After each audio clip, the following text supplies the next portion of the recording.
Kisah Lagaligo menceritakan asal-usul kehidupan manusia di bumi, terutama bagi suku Bugis, yang dimulai dengan turunnya para dewa dari dunia atas dan bawah, serta kelahiran manusia pertama melalui pasangan Batara Guru dan Wenyelitimo. Epos ini juga mengisahkan petualangan epik Saweri Gading, tokoh pahlawan yang melakukan perjalanan jauh hingga ke Tiongkok dan menghadapi berbagai rintangan, termasuk kisah cinta terlarang dengan saudara kembarnya sendiri, yang kemudian melahirkan putra bernama Lagaligo. Adegan 1. Di langit. Wahai para dewata, bumi telah kosong, dia sunyi tanpa penguasa. Sudah saatnya seseorang turun menata kehidupan di sana. Batara Guru, anakku, engkaulah yang kupilih. Ayahanda, jika itu kehendak, aku akan menuruti ini. Tapi bumi ini masih liar, belum terbentuk adatnya. Apakah aku akan ke sana sendirian? Kau tidak akan sendiri. Wenyelitimo akan menemanimu. Dan dari kalian akan lahir 2 generasi penjaga bumi. Maka Batara Guru pun turun dari langit. Wah, ini bumi, indah namun belum tertata. Wahai langit, wahai tanah, sambutlah aku sebagai penjagamu. Beberapa waktu kemudian, Wenyelitimo turun menyusul Batara Guru. Aku datang dari ujung timur, dipanggil oleh takdir yang sama bersamamu. Aku akan membangun dunia dengan penuh tatanan dan kebaikan. Denganmu, Wenyi, bumi akan berdenyut. Mari kita satukan langit dan bumi dalam anak-anak. Dari pernikahan mereka, lahirlah anak cucu yang kelak menjadi cikal bakal manusia Bugis. Dari mereka pula lahirlah Saweri Gading dan akhirnya Lagaligo. Begitulah awal mula dunia menurut epik Lagaligo. Dunia tidak tercipta dalam sekejap, tetapi ditata oleh cinta, kehendak dewa, dan keturunan yang kelak membawa keseimbangan. Dari langit turun asalmu, dari bumi tumbuh hidupmu. Kelahiran Saweri Gading. Latar di Kerajaan Luwu. Batara Guru dan Wenyelitimo telah menjadi penguasa dunia tengah. Hari ini mereka menanti kelahiran anak yang kelak akan mengubah dunia. Wahai suamiku, malam-malamku tak lagi damai. Bayiku bergerak seperti badai di lautan. Itu pertanda kekuatan besar permaisuriku. Anak kita bukan anak biasa. Ia membawa cahaya dan bayangan secara bersamaan. Tiba-tiba langit berubah warna. Dukun kerajaan masuk membawa berita dari Dewata. Wahai Raja dan Ratu Bumi, Dewata Swewe telah mengirimkan pesan. Akan lahir 2 anak kembar, sepasang cahaya langit dan laut. 2 anak kembar, apa arti semua ini? Yang satu Saweri Gading membawa badai dan keberanian, dan yang satu Wenyelitimo membawa damai dan kebijaksanaan. Namun, mereka tak boleh bersatu cinta sebab darah mereka sama. Adegan 2. Malam kelahiran. Angin berhembus kencang, petir menyambar, hujan turun lebat, waktu berubah menjadi sakral. Maka pada malam berkilau cahaya petir, lahirlah 2 anak dari darah langit dan bumi. Saweri Gading berkulit terang, rambut seperti kilat, dan mata seperti gelombang. Wetan Riabeng, lembut bagikan cahaya bulan, teduh seperti danau dalam. Anak-anakku, darah keturunan Dewata, bumi ini akan terguncang oleh langkahmu. Tapi ingat, jangan sampai dikalahkan oleh cinta yang melawan adat. Aku takut kelak mereka saling mencintai tanpa tahu mereka bersaudara. Jika itu terjadi, hanya langit yang bisa memisahkan. Takdir akan memilih jalannya sendiri. Maka pada malam hari itu, kerajaan Luwu bersuka cita dan sekaligus khawatir sebab kelahiran agung selalu membawa 2 hal, harapan dan ujian. Dunia menunggu langkah pertama Saweri Gading, sang anak badai.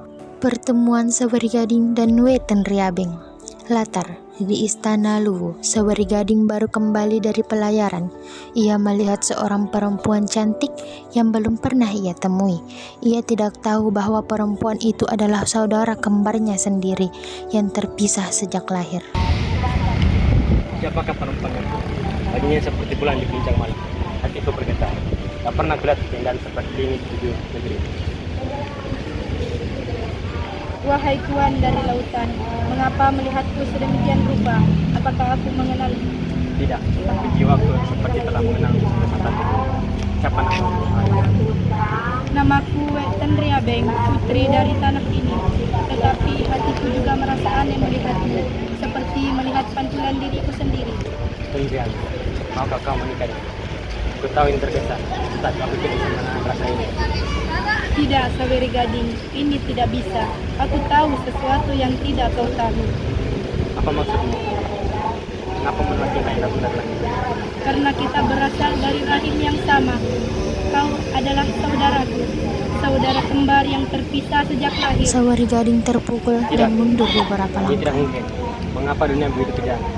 Mengapa aku tidak boleh memiliki cinta yang tidak boleh dicintai? Cinta kita suci, tapi adat dan langit tidak mengizinkan. Kita harus berpisah, kakakku. Aku akan pergi, meninggalkan. Tapi cintaku tetap berada di tanah ini. Selamat tinggal, Indrian. Pergilah, kakakku. Takdir lebih agung dari keinginan kita. Dan dunia belum selesai menuliskan kisahmu. Maka hari itu, dua hati yang terikat oleh cinta dan darah harus melepaskan. Saweri Gading memilih pergi jauh menyeberangi lautan. Ia mencari takdir baru demi melupakan cinta yang mustahil. Pertemuan Saweri Gading dan Wei Chudai. Latar, setelah meninggalkan Luwu karena cinta terlarang kepada saudara kembarnya Wetten Riabeng, Saweri Gading berlayar menyeberangi lautan dan akhirnya tiba di negeri jauh, tanah Tiongkok. Di sana ia bertemu seorang putri bangsawan yang sangat cantik, Wei Chudai.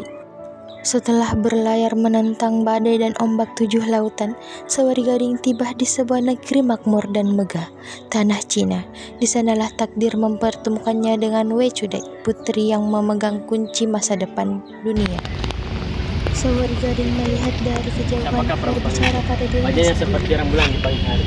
Aku pernah merasakan hal yang sama, tetapi ini berbeda. Tidak ada aturan, tidak ada tata.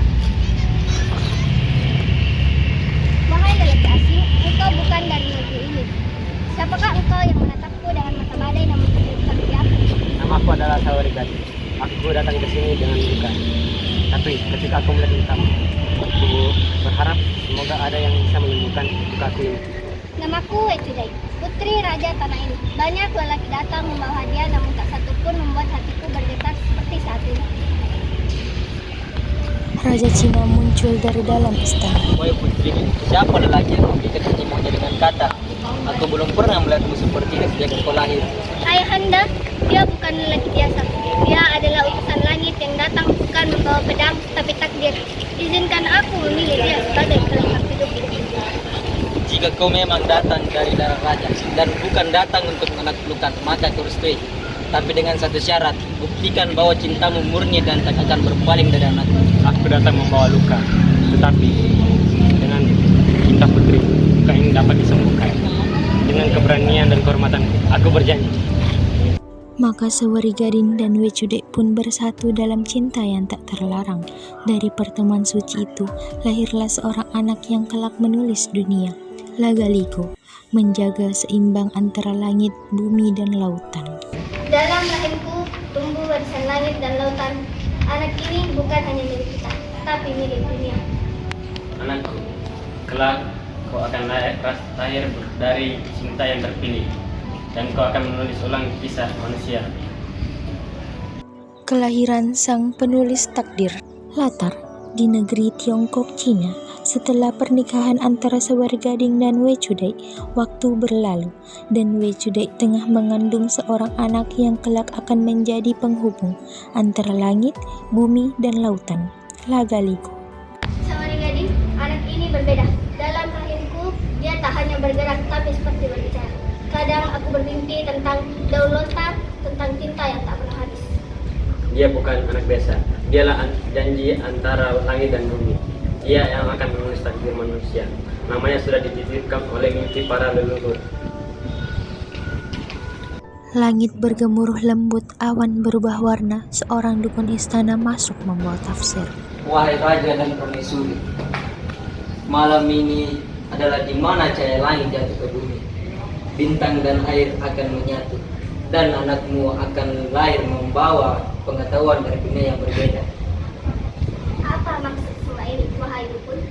Anakmu akan bernama Lagamigo. Dia bukan sekedar manusia biasa, tapi dia adalah jembatan antara yang tak terlihat dan yang gaib. Dan dia akan menulis dunia, dan dari tangannya akan tercatat sejarah umat manusia. Adegan 3. Kelahiran Lagaligo. Angin tenang, langit terbuka, suara burung-burung dari 3 dunia terdengar.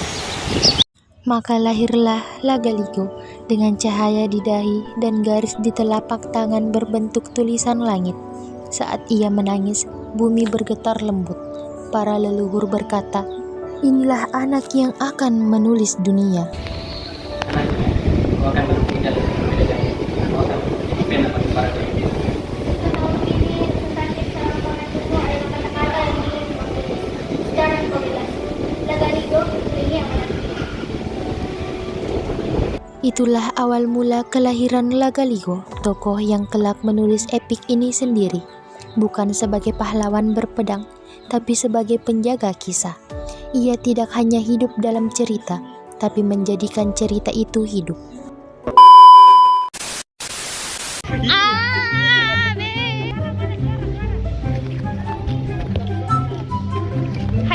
Hai.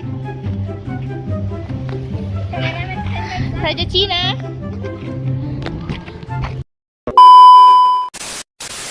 Mendes kan? Kenapa orang beli baju begitu? Itu bisa cari baju yang panjang.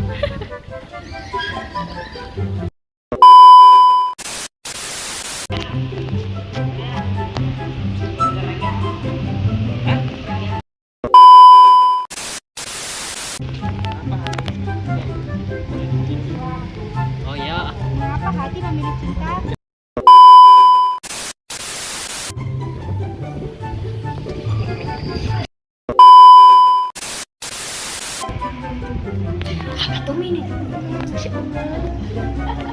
Dukun, hai dukun. Siapa tahu ada mau santet, mau dianukan anunya cintanya. Ini ada kenalan. Coba ramal.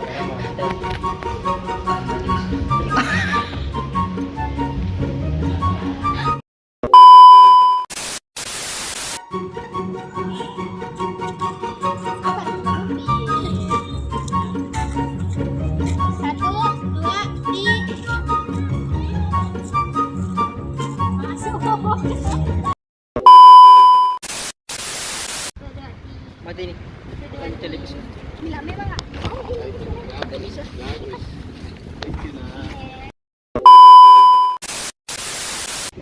Ya sunyi tanpa penguasa.